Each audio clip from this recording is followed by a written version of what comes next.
नमस्कार दोस्तों, मैं हूं दिनेश किओरा। स्वागत है आपका न्यूज टाइम एससीएस न्यूज के इस ताजा अंक के अंदर। दोस्तों, आज फिर हम बात करेंगे अडानी गेट कांड की। जी हां, फाइनेंशियल टाइम्स में जो रिपोर्ट्स आ रही हैं, उससे पहले जो ओसीसीआरपी की रिपोर्ट्स आई थी, हिंडनबर्ग की रिपोर्ट आई थी, और कोई महीना नहीं जाता जब कोई ना कोई एक नई चीज निकल कर आती है।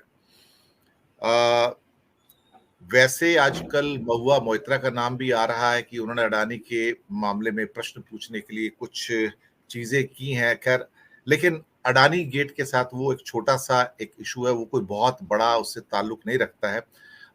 मुख्य मुद्दा है जो भारत के अंदर जो हवाला ट्रेड किया गया, जो फ्रॉड किया गया, जिस ढंग से थर्मल पावर प्लांट या उसके हिस्से या फिर साथ में कोयला जो भारत के अंदर आयात किया गया और किस कीमत पर आयात किया गया, क्या कीमत बताई गई यहाँ पर, और उसके बेस के ऊपर फिर बढ़े हुए बिजली के सरचार्जेस जो थे वो वसूल किए गए।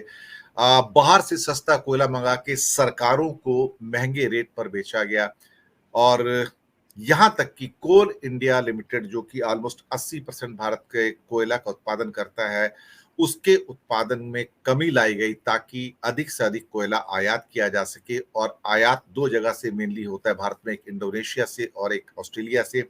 इंसिडेंटली इन दोनों जगह पर जो सारी माइंस हैं वो अडानी की हैं।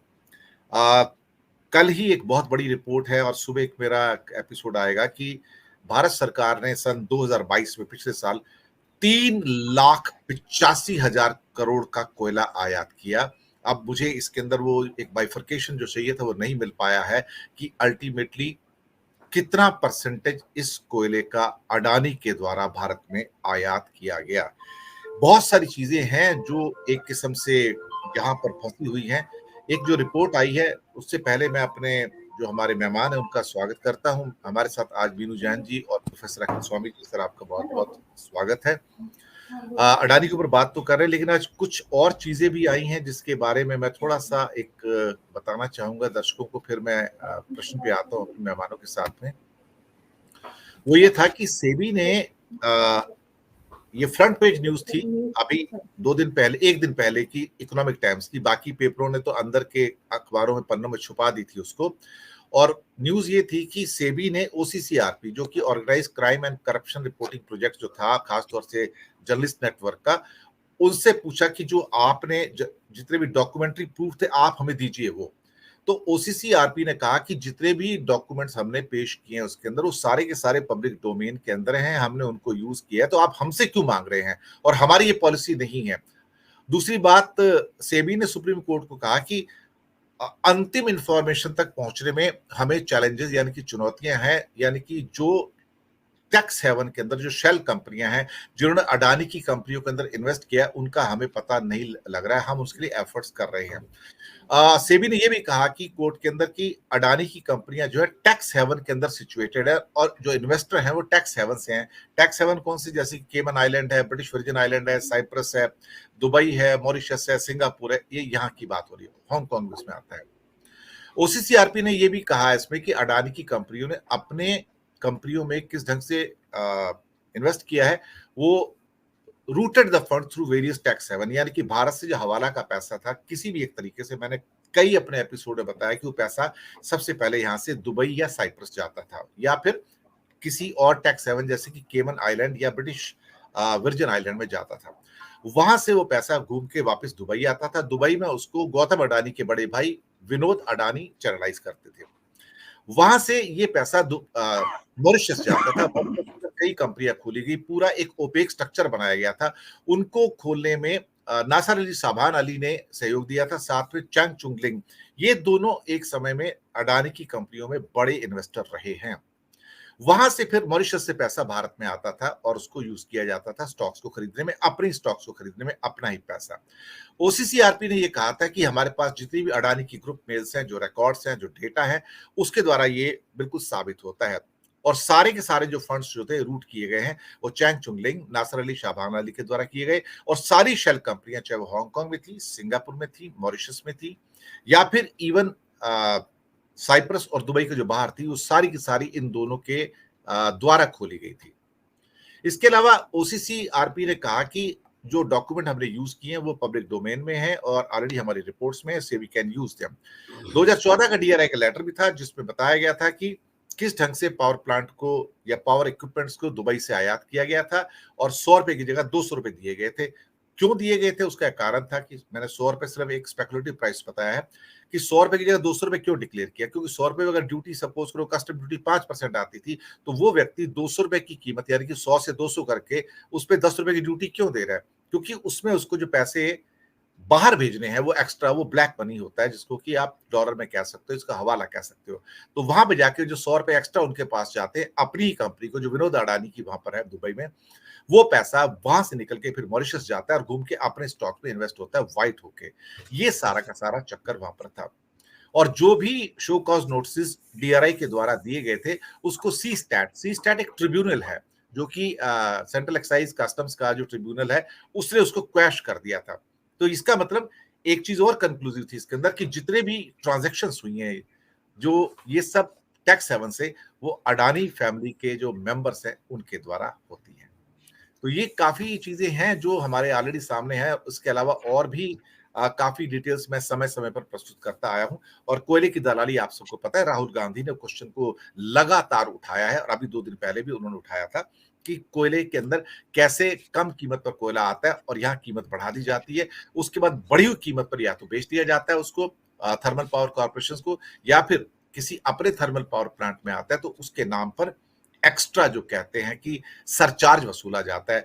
तो पूरा षड्यंत्र चारों ओर से है, शेल कंपनियां हैं, हवाला है और इसके अलावा जितने फ्रॉड हो सकते हैं, अकाउंटिंग फ्रॉड हो सकते हैं, वो भी यहाँ पर चल रहे हैं और बचाने वाला उसको एक हमारे सत्ताधीश, हमारी मोदी सरकार और कोई नहीं।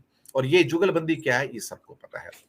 पृष्ठभूमि थोड़ी लंबी थी लेकिन मैं आता हूं सबसे पहले मीनू जैन जी आपके पास। मैंने थोड़ी डिटेल बताई है, बाकी डिटेल मैं अन्य प्रोग्राम्स में भी समय समय पर बताता आया हूं। और अडानी गेट एक दिन सामने आएगा और राहुल ने यह भी वादा किया है कि जिस दिन भी यहाँ नई सरकार आई सबसे पहले ये सारे के सारे राज खुलेंगे। और अभी पिछले हफ्ते की रिपोर्ट थी कि जो इनके फ्रॉड बॉम्बे एयरपोर्ट को एक्वायर करने के थे वो भी एक फ्रॉड था और उसके भी सारे डॉक्यूमेंटेशन मांगे गए हैं और उसके डॉक्यूमेंट भी इन्होंने प्रोवाइड नहीं किए, क्योंकि वहां भी सबको पता था कि जीवी के ग्रुप के ऊपर सीबीआई की रेड डाली गई थी, फिर उनके ऊपर दबाव डाला गया था, फिर उनसे कहा कि हाँ अगर तुमको बचना है तो तुम अपना सारा जो एयरपोर्ट है वो अडानी को भेज दो और अडानी को बॉम्बे एयरपोर्ट भेज दिया गया था। अब ये कोई बात छुपी तो है नहीं। रही बात की संसद में क्वेश्चन पूछने की, अब तिल का ताड़ बनाने से कुछ होता नहीं है और महुआ मोइत्रा को जो केस है यहाँ पर मुझे लगता है कि वो एक शायद ध्यान हटाने के लिए है। लेकिन ये बात तो सही है कि भारत का सबसे बड़ा एक किस्म से माफिया तंत्र जो है वो यहाँ पर ऑपरेट हो रहा है। तो ये राज सामने तो आएगा, राहुल का भी वादा है और शायद बहुत सारे लोग उसको बचाने की कोशिश करेंगे, लेकिन एक दिन ऐसा जरूर आएगा कि पाप की गठरी खुलेगी जरूर। मीनू जान जी। जी, दिनेश जी देखिए इसमें सबसे ज़्यादा सोचने वाली या अफ़सोसनाक बात ये है कि महुआ मोइत्रा के केस में ये किसी ने फ्रिवलेस एलिगेशंस लगाए हैं। एलिगेशंस भी नहीं है, एक बेसिर पैर की कुछ बातें की हैं किसी की पर्सनल लाइफ को लेके, महुआ मोइत्रा की पर्सनल लाइफ को लेके। उसके बारे में तुरंत उसको एथिक्स कमेटी को दे दिया गया है वो केस और पार्लियामेंट की एथिक्स कमेटी को दे दिया गया है और उसमें महुआ मोइत्रा को तुरंत कॉल भी कर दिया गया है कि भाई 26 तारीख को आप कमेटी के सामने पेश होइए और इन इन आरोपों के बारे में जवाब दीजिए। सॉरी। अब ये देखिए कि ये तो एक एक सांसद के बारे में केस है जिसका कि कोई प्रूफ किसी के पास अभी है नहीं, कोई डॉक्यूमेंट्री प्रूफ किसी के पास कुछ नहीं है। लेकिन अडानी के बारे में जो फाइनेंशियल टाइम्स में, न्यूयॉर्क टाइम्स में, हिंडनबर्ग की रिपोर्ट्स और अभी ये ओसीसीआरपी का जो आया है वो विद प्रूफ दे रहे हैं आपको। देखिए आपने तो ये बता दिया कि अगर जो एलिगेशन लगा रहा है वो ही उसको सबूत दे। कायदे में तो ये है कि आप अडानी को बुलाइए कि भाई जो ये केस, जो ये आपके ऊपर आरोप लगे हैं, आप इनको एक्सप्लेन करिए कि ये सही है या गलत है। लेकिन क्योंकि ये इस सरकार की कोई जवाबदेही नहीं है किसी के भी प्रति और अडानी के बचाव में इतने ज्यादा ये लोग ओवरबोर्ड जाते हैं कि वो एक एक जो वित्त मंत्री है इस देश की वो एक स्टेटमेंट तक रिलीज नहीं करती है। एज इफ अडानी कोई एक सेंक्टम सेंटोरम कोई चीज है जिसके बारे में बात करना भी कोई अपराध है। तो ये अडानी को जो इस देश का इतना हजारों करोड़ रुपया मतलब अरबों खरबों में जाएगी कीमत, अगर उसको आप शब्दों में पूरी कैलकुलेशन करके बैठाएं, तो उसमें जनता को ये जानने का हक है कि आप बताइए कि ये पैसा गया कैसे और आया कैसे। और एक रिपोर्ट नहीं आ रही। देखिए, जनवरी से मामला चल रहा है, 24 जनवरी 23 जनवरी के आसपास ये रिपोर्ट लीक हुई थी पहली बार हिंडनबर्ग की, और अभी तक उसको इधर से उधर से किया जा रहा है। और उसके उस पे सरकार की हिमाकत देखिए कि जो भी कोई उसके बारे में सवाल पूछता है, राहुल गांधी ने सवाल पूछा, संसद में पूछा और बाकायदा जोर शोर से पूछा, उनकी तुरंत तुरंत उसको इतना एक्सपीडाइट किया गया केस को कि उसको तुरंत सदस्यता उसकी खत्म कर दी गई, बंगला चीन। मतलब जो भी कुछ प्रोसेस था सदस्यता खत्म करने का, उसको तुरंत तुरंत 2 मिनट में कर दिया। तो राहुल गांधी के केस में जितनी स्पीड दिखाई, इलेक्ट्रिसिटी दिखाई इस सरकार ने, वो अडानी के केस में क्यों नहीं दिखाई जा रही है? तो ये सब बातें शक पैदा करती है। राहुल गांधी जो बार बार कह रहे हैं कि पैसा किसका है 20,000 करोड़, अभी तो 32 हो गया है वो कल की जो प्रेस कॉन्फ्रेंस के बाद से, कि 12,000 करोड़ और जुड़ गए हैं। तो ये 32,000 करोड़ रुपया और कोई पूछने वाला नहीं है। मतलब ये इस देश, ये एक अजीबोगरीब सरकार आई है कि जो एक उद्योगपति के पीछे इस कदर जम के खड़ी हुई है कि उसको कोई परवाह नहीं है जनमत की। आप क्या समझते हैं कि अब क्या पब्लिक इस चीज को समझ नहीं रही है? शुरू में नहीं समझा था पब्लिक ने इस अडानी केस की गंभीरता को, लेकिन आज जो ये इन्होंने जो 2-3 दिन से महुआ मोइत्रा का केस उठा रखा है, इससे वो अडानी का जो मुद्दा है वो दोबारा से लाइमलाइट में आ गया है। जो इन्होंने दबा दिया था उसको बिल्कुल आउट कर दिया था पब्लिक डोमेन से, लेकिन अभी वो फिर चर्चा का विषय बना हुआ है। तो ये इसमें कोई सेबी के पास कम रिसोर्सेज है उन चीजों का प्रूफ निकालने के, इन्वेस्टिगेशन करने के, लंबी फौज है उन लोगों के पास। वो अगर उस चीज का उसको इन्वेस्टिगेशन खुद करने के बजाय वो उनसे प्रमाण मांग रहे हैं जो रिपोर्ट लाए हैं, और उन रिपोर्ट लाने वाले ने तो अपने बिहाफ पे, जो बाहर के लोग हैं उन्होंने अपने बिहाफ पे आपको प्रूफ दिए हैं, उसके बावजूद आप उनको ऑथेंटिकेट करने की बात कर रहे हैं। ये तो चालू इसको चीजों को आई गई करने वाली बात है। आप और ये देखेंगे कि एक चीज और देखिए दिनेश जी, इसमें एक इंपॉर्टेंट बात जो इस महुआ मोइत्रा के केस में आई है, उसमें जो दर्शन हीरानंदानी जो जवाब दे रहे हैं, उसमें वो शार्दुल श्रॉफ को भी कह रहे हैं कि ये भी इनकी मदद करते थे। अब ये शार्दुल श्रॉफ वो है जो कि सिरिल श्रॉफ के भाई हैं। इनका आपस में प्रॉपर्टी का झगड़ा चल रहा है, और सिरिल श्रॉफ अडानी के समधी हैं, उनकी बहू के पिता है, बेटे की जो पत्नी है उसके पिता है। और उस सेबी में उनका आपको मालूम ही है इन्वॉल्वमेंट। उसी के टाइम में ये सारा हुआ कि रिपोर्ट पहुंच भी गई अडानी के खिलाफ, और उसके बावजूद भी उसको दबाए रखा गया, पब्लिक डोमेन में नहीं आने दिया। तो ये महुआ मोइत्रा के इस केस के जरिए इन्होंने शार्दुल श्रॉफ को भी एक धमकी भिजवाई है कि ज्यादा चू चपड़ करोगे तो तुम्हारा नाम भी आएगा, तुम भी पकड़े जाओगे, लपेट देंगे। क्योंकि ये तो इनका तो काम ही है, ये ईडी आरटीआई सीबीआई सब है। अब इसमें ये जो दर्शन हीरानंदानी वाला केस है, इसमें क्या हुआ है? इसमें भी यही ईडी आईटी और सीबीआई की बंदूक इसके सिर पे दागी गई है कि भैया तो हाँ कर दे, नहीं तो अभी इंक्वायरी और ईडी की रेट बढ़ेगी। तो मरता क्या ना करता, इंडस्ट्रीज के तो बहुत बड़े स्टेक्स होते हैं, कौन लेना चाहेगा इतना रिस्क? उन्होंने भी लिख के दे दिया। अब ये प्रूव होगा या नहीं होगा, कब होगा, कैसे होगा, इसमें कोई प्रूव होने की बात भी नहीं है। जो महुआ मोइत्रा का केस है, इसमें क्या है प्रूफ?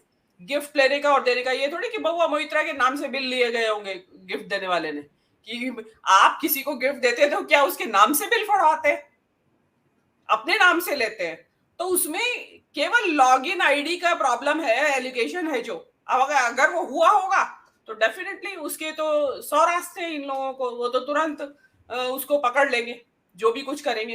लेकिन आप इस केस में जितनी ज्यादा त्वरितता दिखाई जा रही है, ये अडानी के केस में इतना अरबों खरबों का रुपया लूट लिया गया है देश से, और उसके बारे में कोई जनता को कोई ना बताने का उनकी जिम्मेदारी है, ना वो इस चीज को वो समझते ही नहीं है कि जनता इसकी हकदार भी है पूछने की।